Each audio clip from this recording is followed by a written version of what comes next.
Hello and welcome to this very special edition of our budget expectation series और मैं आ गई हूँ बहुत ही खूबसूरत जगह भी है और बहुत अच्छे ऑडियंस भी आज हमें यहाँ पर मिली है। मैं बात कर रही हूँ मुंबई के IIT पवई की and I am over here not only with the students but we've got wonderful panelist with me जो कि आज सिर्फ बजट पर बात करेंगे और स्टूडेंट्स से बात करेंगे। फिरोज अजीज एंड स्वरूप Mohanty, thank you so much for joining us today for this very special show. और बजट पे हर साल इन दोनों से बात होती है, लेकिन मेरे ख्याल से आपके साथ स्टूडेंट्स के साथ हम पहली बार बातचीत कर रहे हैं and today is going to be the day where we will be interacting with the students also. Thank you so much for taking your time out and अपनी क्लासेस छोड़कर बच्चे यहाँ पर बैठे हैं हमारे शो के लिए, तो मेरे ख्याल से thank you so much. Round of applause for everyone. Thank you. I'll just explain the flow of this show. We are going to have a small chat on your budget expectation and then we will be talking to our students where आप अपने सवाल हमसे पूछेंगे and questions can be about your investment strategies, it can be about decoding budget, it can be as Swaroop earlier mentioned dumb सवाल भी हो सकते हैं और बहुत जटिल सवाल भी हो सकते हैं। दोनों तरह के सवाल आप इनको जो है वो पेश कर सकते हैं। चर्चा की मैं शुरुआत करती हूँ और allright, your budget expectation, because नई सरकार चुनने के बाद ये एक पहला फुल बजट है। Talking about investors, talking about आम tax payer, talking about corporates, HNIs, क्या कुछ है जो आप चाहते हैं वित्त मंत्री साहिबा के पिटारे से निकलना चाहिए? अगर मैं देखूं, अगर हम आज IIT के कैंपस पे हैं तो मैं उनके पक्ष से अगर सोचूं तो 3 चीज़ों की उम्मीद मेरी है कि जब तक कि ये बड़े हो जाएं और कमाने लगे कि हमारी जो टैक्स है ना वो सिंप्लीफाई हो जाए। राइट। आज अगर ये इंजीनियरिंग कर रहे हैं, मैनेजमेंट कर रहे हैं, जो भी कर रहे हैं, जो हमारी टैक्स की किताबें पढ़ेंगे ना तो इंडिया में मिनिमम क्वालिफिकेशन CA होनी चाहिए, वरना किसी को सरल भाषा में कोई भी सेक्शन पढ़ के समझ जाए ऐसी नहीं है। अगर 140 करोड़ लोगों पे एक नियम लागू है, उनको पढ़ के समझने का अधिकार होता है। So I think simplification is one structural demand. Okay. अच्छी बात यह है कि निर्मला मैडम ने जब 23 जुलाई 2024 का जो इंटरिम बजट लाई थी, तब उन्होंने कहा था कि मैं डायरेक्ट टैक्स कोड लाऊंगी और जो 1964 का इनकम टैक्स का जो एक्ट है उसमें तब्दीलियां करूंगी और बहुत सरल बना दूंगी। ये मेरी एक उम्मीद है स्ट्रक्चरली, एक बजट की नहीं।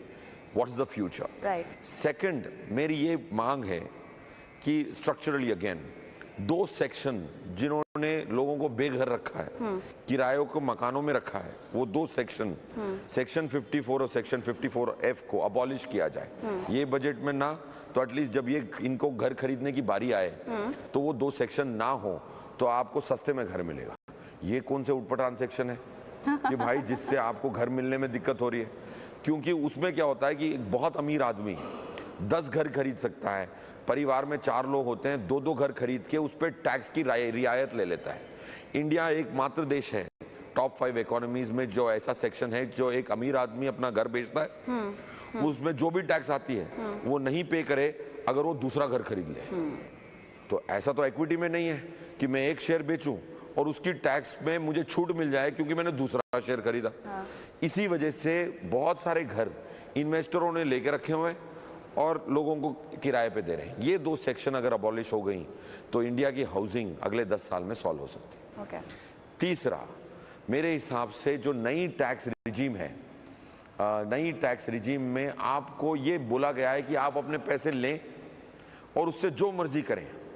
वो टैक्स रिजीम जो है मशहूर हो जाए और वो इनका प्रयोग करें क्योंकि ये स्मार्टर लॉट है। Absolutely. इंडिया ने हमेशा लोगों को FD की तरफ, सेफ्टी की तरफ ढकला है। गवर्नमेंट ने भी यही किया है क्योंकि गवर्नमेंट को उधार देने वाली जनता थी, वरना कौन देता उधार। अब गवर्नमेंट इतनी स्ट्रांग हो गई कि उसको उधार की जरूरत नहीं है, और तो आप अपना पैसा इक्विटी में लगा सकते हैं, म्यूचुअल फंड में लगा सकते हैं और आपकी बढ़त देख सकते हैं क्योंकि देश अपने पैरों पे खड़ा हो गया, फिस्कल डेफिसिट ठीक हो गई है, टैक्स की जो, तो ये 3 structural changes which I would assume. So alright, I think अब आप लोगों से बातचीत करना शुरू करते हैं और दोनों की बजट एक्सपेक्टेशन तो हमने जान गई है। अगर आप भी अपनी बजट एक्सपेक्टेशन हमारे साथ शेयर करना चाहते हैं, उसके बारे में कुछ पूछना चाहते हैं, तो आई थिंक पैनलिस्ट जो है वो आंसर करेंगे। So let's begin. Who would want to ask the first question? Hello sir, good afternoon. One question which I was looking forward to was about FDI investments. So what signals should one investor and a businessman look forward when it comes to FDI investments?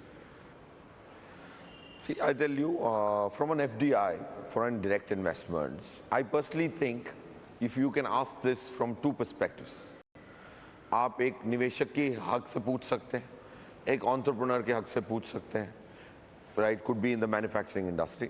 अब अगर हम इसको सीमित रखें investor के दायरे में, ताकि कैपिटल मार्केट्स की इम्पैक्ट ग्लोबल पैसे से क्या होगा. अगर हम देखें इंडिया की जो हिस्ट्री रही है, जो फॉरेनर है इंडिया की एक्विटी खरीदता था, राइट, करीबन 40% निफ्टी FII मतलब FPI मान लीजिए, फॉरेन पोर्टफोलियो इन्वेस्टर के ओनरशिप में है करीबन. इंडिया के फॉरेनर इंडिया का बॉन्ड नहीं खरीदता था, इंडिया को इस लायक नहीं समझता था कि इंडिया को उधार दे पाए जून 22 तक. तो अब ये चेंज हो रहा है. So foreign investments into equities are not going to be the primary driver of the next 10 years of growth. Domestic जो पैसा आएगा वो ड्राइव करेगा इंडियन कैपिटल मार्केट को, स्पेशली एक्विटी को. ये हमारा मानना है. सेकंड, FII और FDI और FPI की इन्वेस्टमेंट की अगर बात करें तो लास्ट ईयर उन्होंने क्या किया, उन्होंने काफी सारे पैसे निकाल लिए, करीबन 1.25 लाख करोड़ रुपए निकाल लिए. और उसी दौरान डोमेस्टिक इंस्टीट्यूशन ने 4 लाख करोड़ ऐड कर लिए कैश मार्केट में. तो काफी अच्छा, डोमेस्टिक वाले ने 4 लाख करोड़ ऐड किए, फॉरेनर ने 1.25 लाख करोड़ निकाल लिए. अब देख के लगता है कि यार फॉरेनर की उम्मीदें इंडिया से खत्म हो गई हैं. नहीं, वो अपने पोर्टफोलियो को रीबैलेंस कर रहा है. मतलब रीबैलेंसिंग का क्या मतलब है, इक्विटी ऊपर जाए तो थोड़ी इक्विटी बेचो, डेट खरीदो, डेट ऊपर जाए और इक्विटी गिर जाए तो डेट बेच के थोड़ा इक्विटी खरीदो. वैसे उसने रीएलोकेशन किया है क्योंकि उसके पास $900 बिलियन की ओनरशिप है. So coming back to the point which I'm trying to get to is, first is don't expect too much influx of money in equity from the foreigner relative to what its proportions were between FII and DII. Second, FII is also giving you another message that मैंने पैसे जरूर निकाले होंगे last year में, but अनाप शनाप पैसे नहीं निकाले. $900 बिलियन में से मैंने $15 बिलियन निकाल लिए. ये तो रीबैलेंसिंग हो सकती है ना. तुम ये तो नहीं कह सकते कि भाई रीबैलेंसिंग ना करो. तीसरा, उन्होंने एक चीज और की, ये बड़ी इंटरेस्टिंग चीज है. Anybody who is in stocks, you should definitely track this. जो इंडिया की स्मॉल कैप है ना, उसमें 250 स्टॉक है. जैसे स्वरूप सर के स्मॉल कैप फंड मैनेजर ये 250 स्टॉक को ट्रैक करते होंगे. वो NSE स्मॉल कैप 250 है. इसमें 68% स्टॉक ऐसे हैं जहां FII ने ऐड किया लास्ट 1 ईयर में. 38 स्टॉक्स ऐसे हैं जिसमें नंबर ऑफ शेयर्स उसने लास्ट ईयर कैलेंडर ईयर में डबल कर लिया. इसका क्या मतलब हुआ, ओवरऑल बेचा, छोटी कंपनियों में इन्वेस्ट किया. मतलब छोटी कंपनी में जब इंसान इन्वेस्ट करता है तो लॉन्ग टर्म के लिए करता है. जो सबसे टॉप 3 निफ्टी के स्टॉक खरीदा है उसको पता है आज खरीदूंगा कल बेच भी दूंगा तो मिल जाएगा हमारे पैसा. सो दैट्स वन की message. FII rebalanced his portfolio. FII's conviction on India small cap is to stand out, and it's one of the best amongst the last 5 years.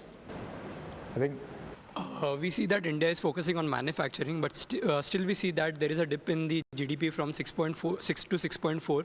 What do you think should be the primary focus of the budget apart from manufacturing? Feroz? See, I think cyclical nature of GDP is something which should not perturb you. Okay, GDP, if you look at on a quarter-on-quarter basis, it may not show you the right barometer. Last quarter, the base effect had kicked in. If you as a country can grow at 7%, 7.5%, 8% on real terms, nominal term जिसमें inflation जोड़ दी जाए, तो 11-12% की growth अगर आपकी निश्चित हो या डबल डिजिट ग्रोथ निश्चित हो, तो आपकी जो जीडीपी की इंपैक्ट आती है ना, वो 11 साल में आती है इक्विटी मार्केट में. आप कोई भी 11 साल की पॉकेट देख लो, निफ्टी की growth which is a reasonable barometer to the India's growth would marry each other with only a 0.5% tolerance. Okay, जैसे 2001 से 2012 की पीरियड ले लीजिए, 2012 से 2023 की पीरियड ले लीजिए. इसमें जीडीपी और नॉमिनल जीडीपी और निफ्टी की ग्रोथ में 0.2% का फर्क है एवरेज दोनों में. फिर आप 11 ईयर रोलिंग ले लीजिए. सो any high frequency data does not have to be seen high frequency by a person who's looking at it from a student's perspective. So you will have to decide whether इस देश में मेरी growth होगी कि नहीं होगी. That is one of the most important decisions for you to examine. Now हम deal करते हैं अमीर लोगों के, HNI कहते हैं उनको हम, हाई नेटवर्थ इंडिविजुअल. उनके बच्चे तड़प रहे हैं बाहर जाने के लिए. मेरा ये मानना है कि बाहर जाने की ज़रूरत नहीं है, बिल्कुल ज़रूरत नहीं है, ना तो क्वालिटी ऑफ लाइफ के लिए, ना तो प्रॉस्पेक्ट के लिए, एस्पिरेशन के लिए. और ये मैं ऐसे ही responsibly I am making this statement, क्योंकि मैं एटलीस्ट 100 बच्चों से जो मिलाऊंगा जो बाहर गए और उसमें से 60 लोग वापस आ रहे हैं. तो मतलब 60 लोग यहीं रहते तो इधर ज़्यादा फाउंडेशन बनती, यहाँ ज़्यादा रिश्ते बनते, ज़्यादा फंडिंग की अपॉर्चुनिटी बनती. अगर उधर 4 साल बर्बाद करके वापस आने हो तो those 4 years could be exposure, but I would require stability. So I think GDP की इतनी परेशानी ना लें, क्योंकि कोई भी देश देख लें आप जिसकी GDP ग्रो हुई है लॉन्ग टर्म सस्टेनेबल, उसने इंफ्रास्ट्रक्चर में पैसा लगाया है. बी इट चाइना, लाइक स्वरूप सर कह रहे थे, उन्होंने जो इंफ्रास्ट्रक्चर में पैसा लगाया, यूएस देख लीजिए, यूरोप देख लीजिए. जब भी अगर आपने एक long pocket of GDP growth देखी, उसका लीड इंडिकेटर है कि कितने पैसे लगाए थे इंफ्रास्ट्रक्चर में relative to what they did previously. And India is relatively spending enormous amount of money on infrastructure, and the cascading impact of it will not be apparent to naked eye in a quarterly GDP. So don't be too perturbed. It is writing on the wall that ये जो growth है वो sustained है. GDP के जो constituent आप देखेंगे quarterly आपको लगेगा यार ये dip तो meaningless थी, ये rise भी meaningless थी. मैं तो बेकार में यूं ही खुश हो रहा था. काफी बार rise भी meaningless थी, वो एडजस्टमेंट फैक्टर था last time. So let me not get into the technical bit, but इस स्टूडेंट ऑडियंस के लिए मैं यही कहना चाहूँगा कि आप ये ना समझें कि इंडिया की GDP की ग्रोथ में कोई दो राह नहीं, और अगर वो है तो आपके फ्यूचर ब्राइट है. आपको पत्ते ठीक से खेलने हैं, राइट. अब एक फीडबैक मैं ज़रूर दूंगा आपके प्रश्न पे. अगर मैं कोई यंग आदमी से मिलता हूँ ना, या फिर लेडी से मिलता हूँ, तो वो जब भी अपनी एंटरप्रेन्योरशिप की बात करते हैं ना, उनके दिमाग में एक ही चीज होता है, मैं फंड रेज करूं, मैं इसको एग्जिट करूं.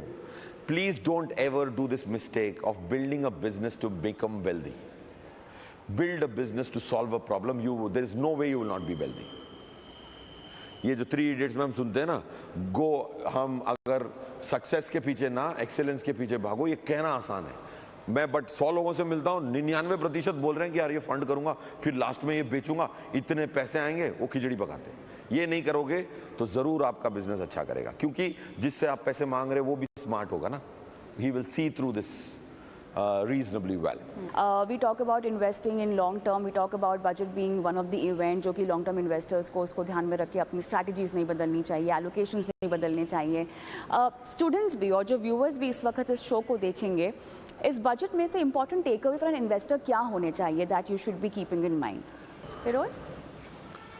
So मेरी बजट से क्या टेक अवे होनी चाहिए कि मेरी यही टेक अवे होनी चाहिए कि आप जो भी बजट देखें, जिंदगी में 3 चीज़ें लिखें जिसका प्रयोग करेंगे. मैं देखता हूं कि यार इस बार टैक्स का क्या मिलेगा, तो मैं पूछता हूं लास्ट टाइम क्या मिला था, उसका प्रयोग किया था? नहीं किया था. उसके पहले क्या मिला था? नहीं प्रयोग किया था. ये कोई टीवी शो तो है नहीं, नेटफ्लिक्स की सीरीज तो है नहीं कि देखे भूल गए, देखी भूल गए. देखा, लिखा कि इसमें से एक चीज़ मेरे कैसे पैसे बचा सकती है या मेरा फ्यूचर बना सकती है. लास्ट ईयर क्या आया था, इंटर्नशिप की बातें हुई थी, राइट. उस पे क्या तवज्जो होगी इस बार, या वो खाली बातें थी इलेक्शन के पहले की, वो देखना आपके लिए बड़ा महत्वपूर्ण है. Then you will get to know how much money where the mouth is. You will get to know, right? Because you would have seen top 500 companies should take interns. Yeah. It meant that top 500 companies have to take 20,000 interns. We are 334th market cap in India as a company. मेरे पास staff ही 1200 की है, उसमें 20,000 intern कैसे लूंगा? मैं अभी wait कर रहा हूँ, पेपर आएगा तो पता लगेगा. हर एम्प्लॉय के 10 इंटर्न 20 इंटर्न तो हो नहीं सकते. So I would be very keen to see whether you're following through what the narratives are. और जो भी आपका लर्निंग हो, लास्ट 10 बजट देखें, उसमें से एक एक लिखें. ये प्रण अगर आप ले लेंगे, तब जाके आपको अधिकार मिलता है कि 11वें से कुछ उम्मीद करो. Okay. Okay, one last question for Feroz. Hello, sir. So my question was, coming on the budget, what sectors do you see would be focused upon or should be focused upon? And as Feroz sir said, that spending on infrastructure. So do you see government increasing their spending on infrastructure going forward in this budget?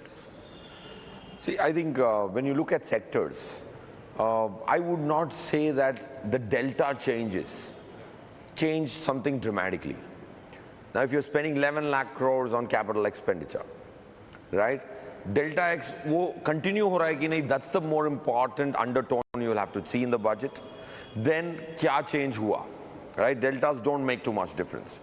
Now, if you have already created a thrust, that thrust has to continue. The multiplier as per our computation on infrastructure is 3.2 times in GDP. Like this gentleman asked you, direct transfers create no multiplier to GDP. This creates 3.2 times the multiplier to GDP. It creates rural spending. It creates FMCG businesses doing very well.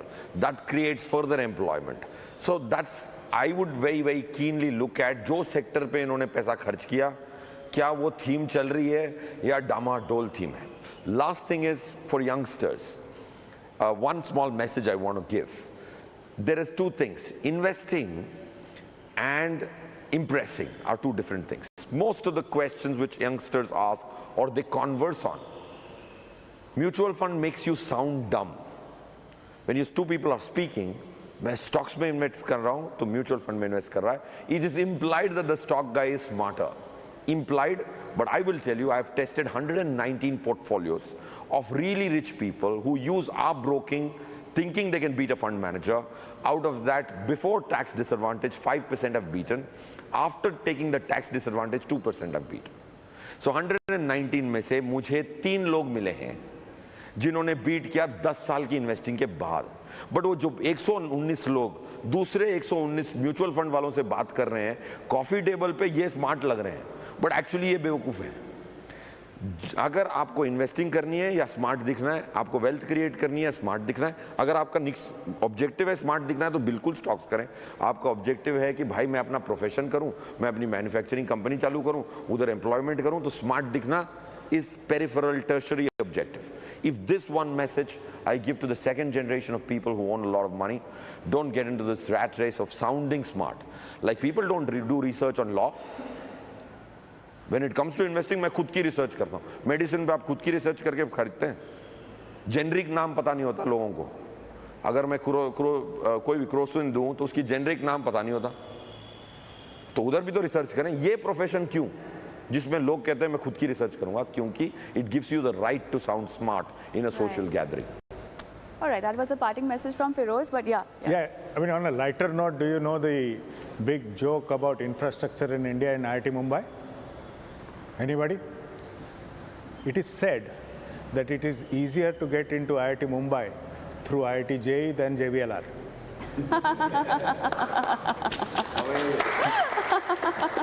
But now there's a flyover implying, just taking forward what Feroz is saying, the country is investing.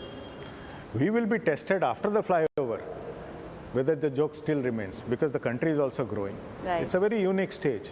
Mumbai is like this gold hunt, no? They've dug up this entire city searching for something. Kuch mil nahi raha abhi tak, right? But 5 years later, hopefully, we'll look at a very different country.